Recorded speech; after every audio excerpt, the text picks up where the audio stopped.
Salut, c'est Thierry. Alors on se retrouve ici à la Cuma. Alors comme vous l'avez vu sur la vignette, on va pas rester ici, on va tout simplement aller se promener et aller parler avec Étienne.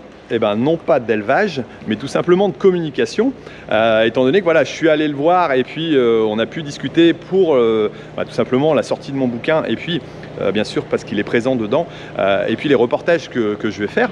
Donc voilà, on va démarrer là tout de suite après. Je vous dis simplement qu'il faut rester jusqu'à la fin pour écouter un peu j'allais dire l'annonce que je vais vous faire parce que vous allez bientôt avoir la possibilité de pouvoir précommander le bouquin. Donc je pense que ça va en intéresser certains. Donc voilà, vous aurez tout ça comme information à la fin donc de la vidéo. Alors d'ici là, n'oubliez pas, hein, si vous n'êtes pas encore abonné à ma chaîne, faites-le en allant cliquer sur l'abonnement et sur la cloche. Comme ça vous permettra tout simplement de me suivre et puis d'en voir plus sur la suite des événements. Allez, c'est parti!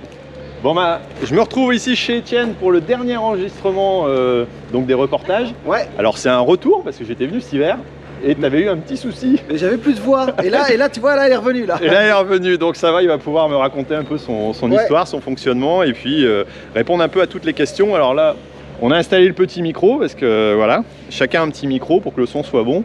Et puis j'ai commencé à préparer dans la voiture le petit attirail. Voilà, bon je vais vous montrer ça un petit peu derrière. Mais voilà, donc on va démarrer ça et puis j'essaie de vous faire suivre un petit peu comment se déroule l'enregistrement et puis les questions que je pose. Comme ça on va voir, c'est un petit peu différent d'un enregistrement YouTube d'habitude, mais il y a quelques techniques à faire. Je l'avais fait avec Théo aussi et bon, c'est un peu différent parce qu'il y a quelques principes à respecter pour que ce soit d'un peu meilleure qualité, on va dire. C'est un peu moins live. Je te suis. Ça marche, allez on commence. Mais c'est vrai que le robot traite, moi, me correspond bien parce que j'adore ça, être voilà, sur les applications pour gérer les robots, pour gérer aussi bien le robot de traite que le robot qui va repousser le fourrage, le robot qui va aspirer la merde des vaches. Voilà, tous ces robots-là, je les gère avec des applications et c'est vrai que comme je suis un peu geek, ça me plaît bien, quoi. Alors on vient d'aller faire un tour donc derrière pour voir les robots, on a discuté un petit peu de technologie, l'intérêt en agriculture, et puis là on vient de parler aussi de syndicats, d'organisations locales, d'entourage, donc qui est intéressant. Et donc là il est en train d'appeler l'inséminateur parce que un agriculteur n'arrête pas son travail, j'allais dire, il est toujours dans son exploitation. Donc Étienne envoie un petit message et puis laisse pour pouvoir avoir l'insémination qui vient. Et justement, je vais lui poser une question là-dessus. Je pense que ça peut être intéressant. Bon, là, on vient de finir donc l'interview et je voulais en profiter d'avoir le professionnel, j'allais dire, des médias. C'est vrai que quelque part, t'as un peu la coqueluche. Contre, là, tu vois, là, je vais là, tout voir. Ouais, mais c'est pas grave, c'est pour YouTube. Là, tu vois, je m'inquiète moins. Là, j'ai encore la caméra, mais c'est pas grave. Il te reconnaîtra rien que dans ton ombre. À la voix. T'es un peu plus cassé encore si tu continues comme ça, non? Si je continue, ouais. T'es sensible à... Je vais aller boire un coup après. et donc, quelque part, non mais, t'as réussi à un peu percer dans les médias par ton... Parce que tu utilises aussi la grande gueule. Ouais, et puis parce que tu utilises un peu les codes de ceux qui nous attaquent, quoi, je crois. Oui. T'as réussi à... Attends, je vais mettre de l'autre côté, voilà, comme ça ils n'auront pas le soleil plein les yeux. Voilà. C'est toi qui l'auras. T'as réussi un peu à percer les codes de ce système-là. T'as le tempérament aussi pour le faire. Et comment tu gères un petit peu, toi, tes médias en temps parce que ça représente du temps quand même. Ça s'est calmé là avec le Covid, il y a quand même beaucoup moins de demandes. D'accord. Donc ça s'est beaucoup calmé. Mais ça c'est les sorties extérieures et puis la discussion, mais rien que sur YouTube et puis sur Twitter, sur Insta. T'es sur d'autres réseaux que ça? Non, je m'arrête à Twitter, Insta, YouTube, ce qui est déjà beaucoup. Je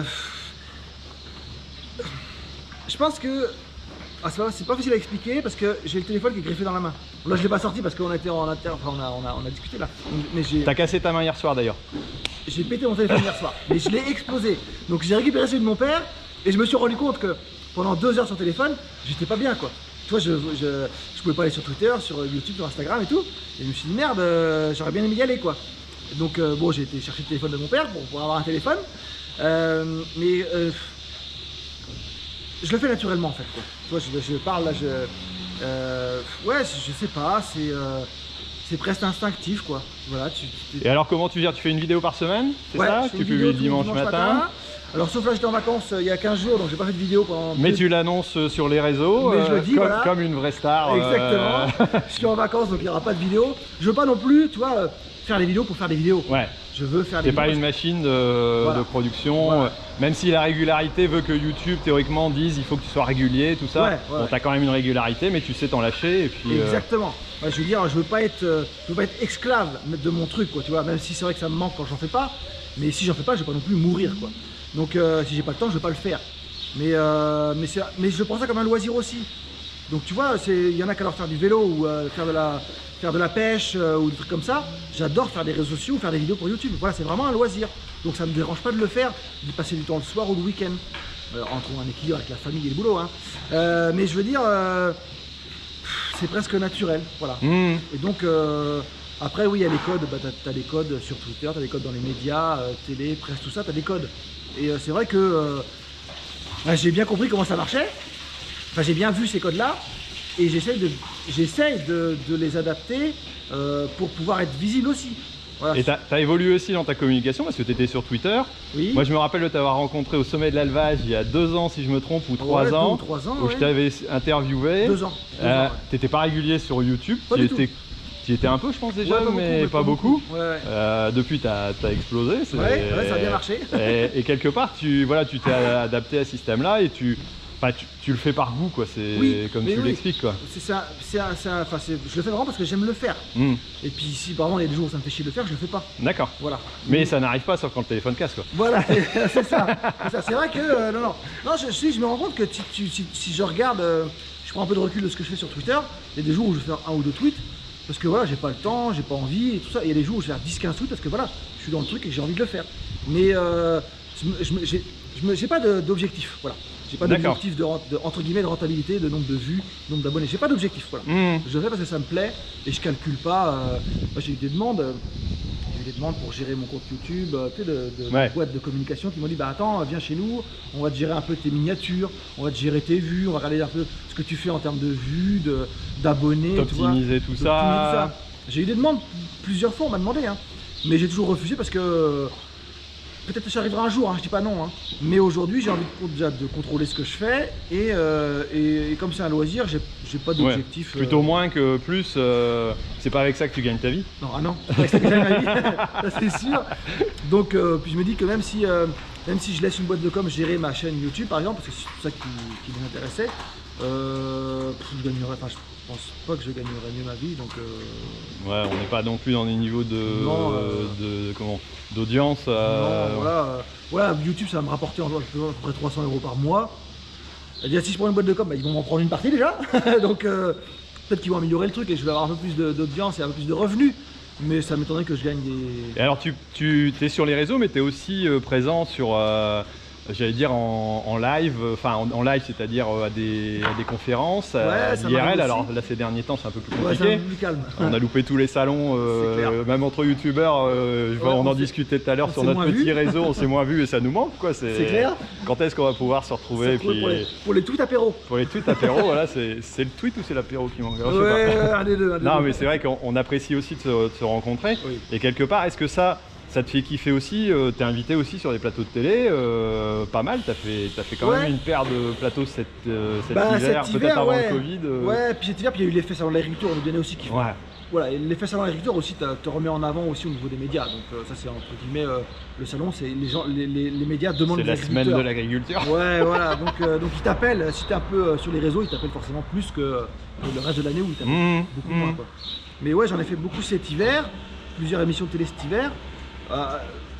Après ça me manque pas, voilà, c'est un plaisir de le faire, c'est super enrichissant, voilà, parce que tu rencontres des gens, tu vois un peu les plateaux de télé comment ça marche et tout, les coulisses et tout, c'est génial, mais voilà, j'en ai pas fait depuis peut-être 4-5 mois, mais voilà, ça me... Et t'es à l'aise sur un plateau de télé?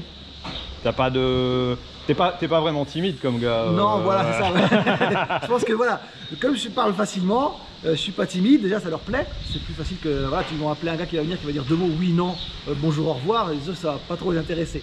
Que d'avoir un gars qui parle plus facilement. Parfois un peu polémique aussi. Ouais, parfois un peu plus cash aussi, quoi. Mais ça, c'est les codes de la télé, quoi. Donc, ouais, parce que tu t'es retrouvé aussi à côté, alors je sais plus qu'est-ce que c'est, Rémi qui m'avait dit que tu t'es coupé la chic avec un gars qui t'avait dit, je sais plus qui d'ailleurs, que tu savais pas ce que c'était que les néonicotinoïdes. Oui. Parce qu'ils prennent les agriculteurs pour des cibles, quoi. Dans C'est à vous, l'émission C'est à vous sur France 5. j'étais à côté de Nicolino, qui est un journaliste, un gars des médias, qui m'avait dit, oui, je ne savais pas ce que c'était les néonicotinoïdes, c'était les NHI, non, c'est qu'on appelle ça? Ah, SDHI? SDHI, voilà. D'accord, ouais, c'était SDHI. Ils me disent, ouais, il sait pas ce que c'est, il n'en utilise pas, enfin, il sait pas qu'il n'en utilise pas, mais il dit, la journaliste me pose des questions à moi, et le gars répond en disant, non, il sait pas ce que c'est, ne lui demandez pas.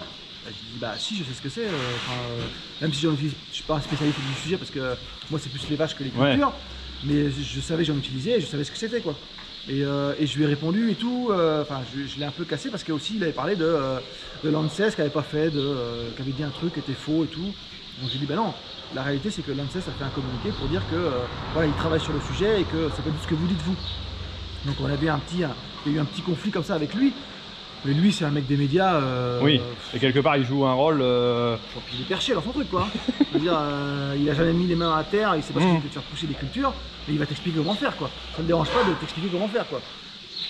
Bon bah voilà, j'ai fait aussi le débat avec L214 sur un plateau télé, sur LCI, un débat. Et est-ce que tu as l'impression que. Alors moi j'ai vu aussi la fille de L214 lors d'une rencontre.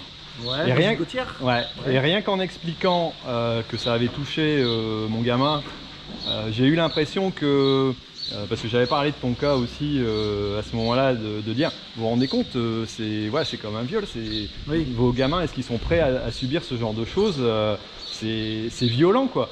Et pas longtemps après, alors je sais pas si c'était à cause de ça, mais elle a dit je cautionne pas ce qui s'est passé dans telle ou telle chose.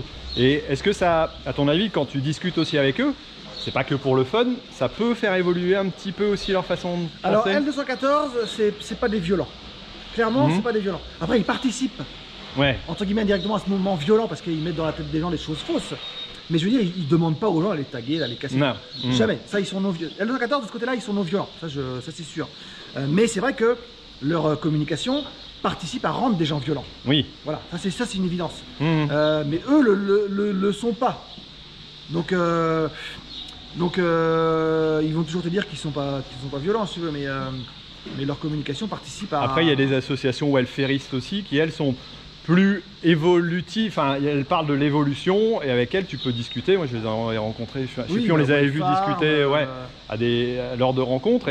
Et tu dis, là, tu peux, à la limite, discuter, faire évoluer les choses. Ça peut être intéressant, quoi. Comme toi, tu fais J'avais fait le midi, la quotidienne sur France 5. J'avais fait avec une association welfariste une fois. Et oui, tu peux discuter avec eux, il n'y a pas de souci, quoi. Le problème, c'est que là, ça fait évoluer le débat un petit peu. Voilà, tu peux construire quelque chose. Le problème de L214, c'est qu'ils veulent se faire passer pour welfaristes alors qu'ils sont abolitionnistes. Oui. Tu vois, L214, oui, ils vont dire qu'ils sont contre l'élevage. Mais c'est pas radical. Comme les... Tu vois, ils se placent pas du côté radical. Alors qu'ils sont antispécistes, anti-élevage, mais ils se placent plutôt du côté des welfaristes. Ce qui est un peu vicieux, quoi. C'est ça qui est un peu vicelard. Ok. Bon, bah, très bien. Qu'est-ce que tu conseillerais, toi, alors, à un jeune qui veut démarrer sur les réseaux? C'est d'aller sur un réseau, sur ce qu'il aime, sur un jeune ou un moins jeune? Déjà, c'est d'aller sur le réseau où il se sent le plus à l'aise. Facebook, Twitter, Instagram. YouTube, c'est du boulot, parce que faire des vidéos, c'est quand même du boulot, on va pas se le cacher. On sait de quoi on parle. Mais d'être sur le réseau qui lui plaît le plus, déjà, ou Snap aussi. Et puis de commencer à faire un peu une ou deux photos de ce qu'il fait dans la journée ou dans la semaine, de faire quelques posts. Mais on en voit de plus en plus, je trouve, des jeunes qui sont sur Instagram. Sur Instagram, il y en a beaucoup. Sur Snap aussi, moi j'y vais pas trop sur Snap, mais il y en a beaucoup aussi. Et puis c'est de faire une ou deux photos de ce qu'il est en train de faire, d'expliquer. Très très important, on peut pas juste montrer, il faut qu'on explique. Parce que juste une photo sans expliquer, les gens peuvent se faire une fausse interprétation de la photo.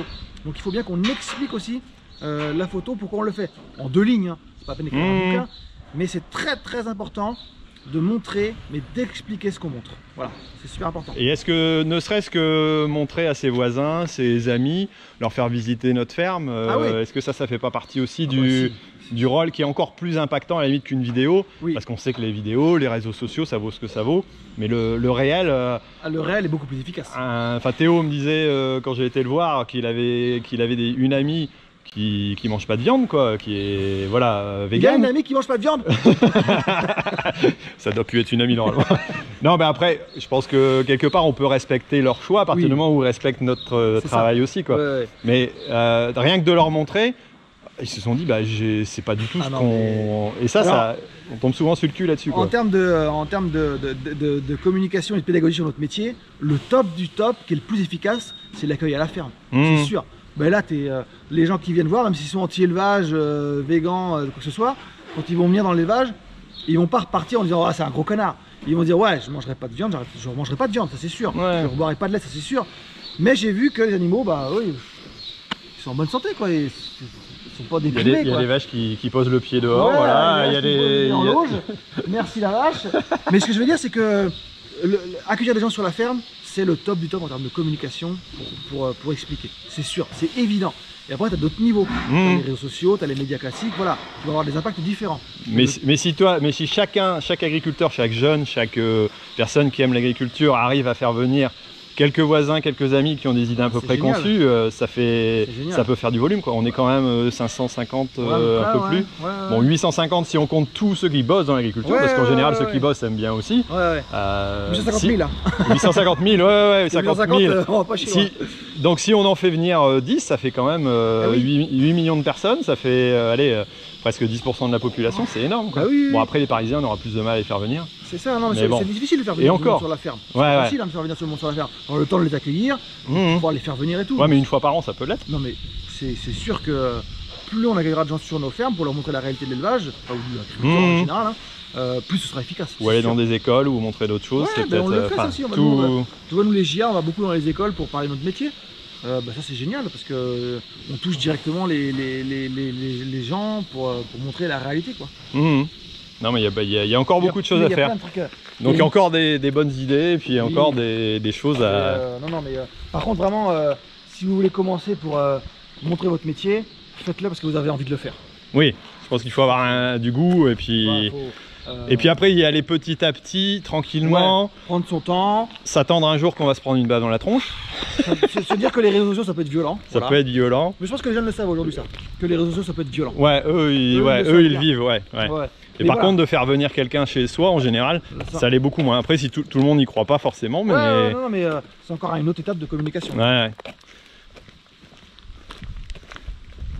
Voilà, chez nous il pleut encore autant, voilà, chez Étienne c'était quand même un peu plus sympa. Donc je vous dis tout de suite ce qui va se passer. Donc à partir de la semaine prochaine, vendredi, je vais pouvoir vous proposer donc la précommande du livre. Donc ça va se passer sur mon site internet. Je vous mettrai tout ça bien entendu en lien.